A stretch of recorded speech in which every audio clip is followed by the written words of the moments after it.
Assalamualaikum. May nagtanong na ba sa iyo o nakapagsabi na kapag ikaw po ay nag-i-implement ng isang bagong palisiya or city and health policy na nakapagsabing, dagdag na naman yan sa trabaho at dagdag na naman yan sa gastos. Actually, being a safety officer is not easy as that. Kapag merong mga insidente na nangyari noong mga nakaraang taon, you need to cover up para po maiwasan po ang pagkaulit po na iyon.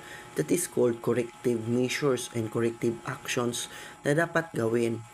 Ang pag-implement po ng bago na mga palisiya, basta lang naaayon sa City and Health standards at sa batas po, ay hindi po isang kapaguran or hindi po isang pag-iistrikto or dagdag trabaho at unless ito po ay nagbibigay po sa atin ng safer work environment upang wala pong madidisgrasya na tao at tayo po ay manatiling ligtas. At dahil kapag walang madidisgrasya na tao, it will reduce cost sa ating kumpanya.